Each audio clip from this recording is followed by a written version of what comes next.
Thank you so much for coming back to another video, and in today's video we're going to be talking about Fright Night. So I didn't plan on doing this, but my last movie review that I did, Menace to Society with Blacktastic Media, similar to that one, this is another movie that I recently did, or within the last few months, did a review over on my buddy Rashaji Reviews channel for. I rewatched it for that, and I knew I instantly wanted to be able to rewatch it again and do a review on my channel at some point. So I did Menace to Society, and now it's time to talk about Fright Night, 1985's Fright Night, and I knew I didn't want to do it alone, so I had my buddy Benny Wan Strikes Back check this movie out, and it turns out it was his first time ever seeing the movie. We're going to hear from him in just a little bit, but a big thanks to all of you guys for watching already, and if you guys have not already done so, please hit that subscribe button down below. I have so much content coming out on this channel all of 2021, and I look forward to you guys being a part of that. So, 1985's Fright Night, written and directed by Tom Holland, who a few years later would go on to direct another one of my favorite horror classics, Child's Play, the introduction to Chucky,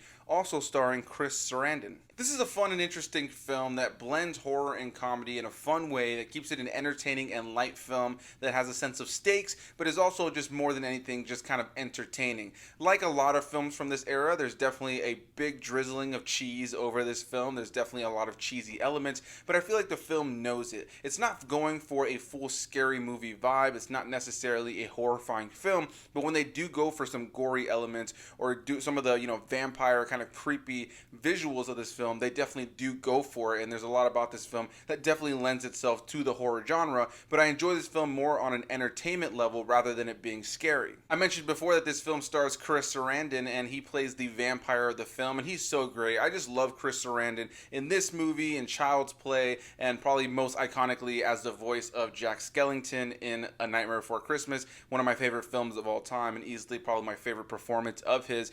But yeah, he's great in this film. He definitely leans into the fun, the cheese. He's a very good-looking guy that just plays that very well in this film as this seductive vampire, and I thoroughly enjoy that. And I guess I should also mention what this movie's about for any of you who are not familiar with what it's about. It's about a young guy named Charlie who kind of just lives in your basic, town, and the movie starts off and he's with his girlfriend. It's kind of like an awkward relationship with him and his girlfriend across the course of this film. It's Charlie and his girlfriend Amy, and she's just kind of strange in this movie to me, or at least their relationship is a little bit strange to me. I wonder if you guys kind of feel the same or if it's just me.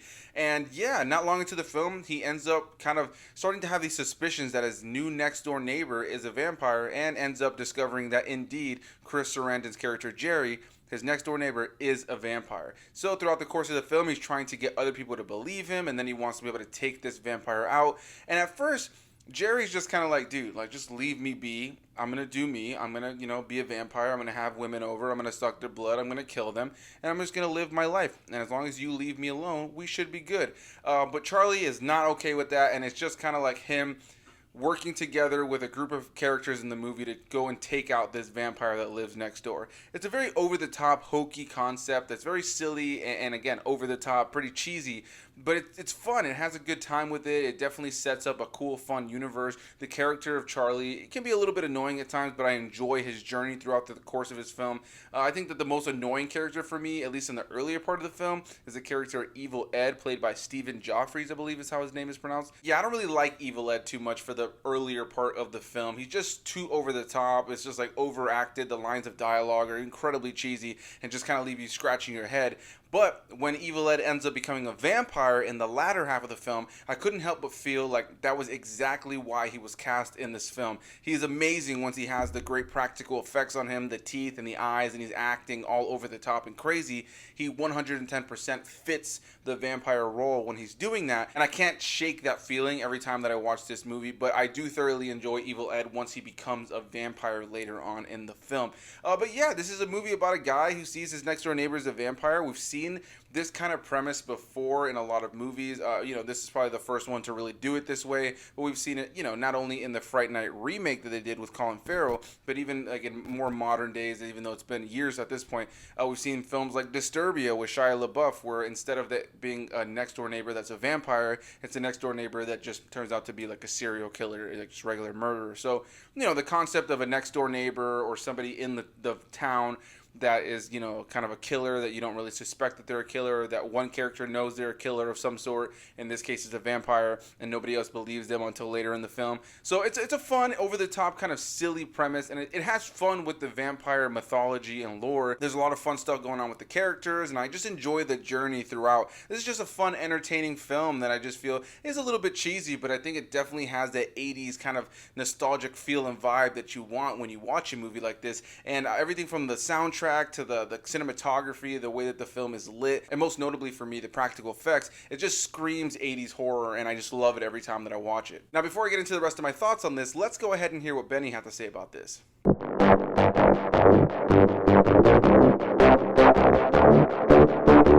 everybody, it's Benny One, and I'm back with Anthony to review Fright Night, everybody, the original Fright Night movie that came out in 1985. Thanks for having me again, bro. I appreciate it. It's been a minute. I'm happy to be back doing these collabs with you. I enjoy doing these. And man, you picked a great movie this time. Like, seriously, great movie. I have actually never seen Fright Night. I haven't seen the remake either, but I haven't seen this original Fright Night in 1985, which surprises me because I'm a big horror fan and I love 80s movies. I love my 80s movies, bro. So, good choice. Great choice. So this is a 80s vampire movie that is about a high school age kid where he lives next door to what he thinks is a vampire because he sees him killing people, and he goes after a hack actor who's pretending to be this vampire slayer on TV to have him help him go next door and kill this vampire that nobody believes him that this guy is a vampire. So that's the basic gist and overall plot line of the movie. So what I thought was really cool about this movie is that I think this movie was a great mixture of the old classic Hammer and Universal monster movies back in the day, the black and white ones. They took that and then they mashed it together with the 80s horror movies that were going on during the 80s, obviously, since this came out in 1985. But it's like they took that era of those classic monster horror movies and mixed it with the now classic 80s horror style and movies of that era, and just mixed them together, and you literally get Fright Night. That's literally, like, I guess if I could describe this movie after I watched it, that's what I would say is it's just a great mixture of both of those eras of movies, and it's a good vampire movie just overall, and the whole high school kid next door storyline and plot with a girlfriend, and it's just interesting, of course. And I gotta tell you, the effects in the movie, the prosthetics, the makeup, and everything is awesome. There are some scenes in the second half of this movie where they're showing certain characters like transform and shit into a bat or a wolf or whatever, man. It's crazy. And when they get their freaking their ugly vampire teeth going on, the makeup and the effects look great in this movie for 1985. They must have had the best people. I didn't look it up or anything, but they must have had the best people working on this movie, because I was very, very impressed with the effects. There's lots of funny moments in the movie. I would say for some reason, one of the standout characters in the movie was Evil, his little buddy, Evil, who does get turned into, he's not a werewolf, but, because at one point he does change into a wolf, and that's the thing, when he's changing back into his human form, that's like one of those scenes that I'm talking about in this movie, that like they took the makeup and the effects and like that shit looked awesome. And that's why I love CG nowadays, but like if you can do practical effects and mix them with CG really well, it looks better. It's better product on the big screen, the TV screen, whatever the hell you're watching. So I wish more movies and stuff would use more practical effects, because they can still do practical effects with CG, but they just choose to do CG now because I think it's the easier route to go, even though I think it takes them more time to do shit. But yeah, overall, this was a great horror movie, great vampire movie. Like, if you love vampire movies, this is a must watch for sure. And I haven't seen the remake with Colin Farrell. I might watch it now. I don't know. Obviously, it's probably not as good as this one, but I enjoyed it, dude. I really did. It was a great pick. And thanks for having me, man. And I'll send it back to you. And be catching you on the tube later, because we have spoken. A big thanks to Benny One Strikes Back for being here in this video. Loved hearing your thoughts, man. And it's crazy to think that this is the first time you've ever seen this movie, because I know you are quite a big fan of 80s movies in general, and specifically 80s horror. So to hear that this is just one that kind of slipped through the cracks and I was able to kind of introduce it to you, loved hearing that, and I'm glad to hear that you enjoyed it. Obviously, you didn't touch on a lot of spoilers. Maybe I should have told you to talk about some spoilers, but man, the scene that you're talking about, I'm going to go ahead and jump straight to that. There's a scene in this movie where the character of Evil Ed, who I mentioned earlier, is kind of annoying in the earlier part of the film. He's Charlie's friend, our main character's friend, and later on he ends up becoming a vampire. And there's a scene where he's a wolf. Famously, a lot of people don't know this at this point, but vampires can also become wolves. They can become a wolf, or they can become a bat. And in this case, he turns into a wolf, and he's chasing one of our main characters, ends up getting impaled, and throughout the course of the scene, he starts transforming from a wolf back into the human form of Evil Ed, and the whole transformation sequence is just brutal. I mean, it's creepy, it's kind of off-putting. It stands out in the movie as like a very big moment as far as the special effects, and the special effects are incredible. It's all practical, and it looks so good still to this day. I really thoroughly enjoy watching that sequence, and it's easily one of my favorite moments of the movie when I think back on it. I love that sequence, and I highly agree with what you were saying, Benny. It's just a movie and a moment that really, really stands out.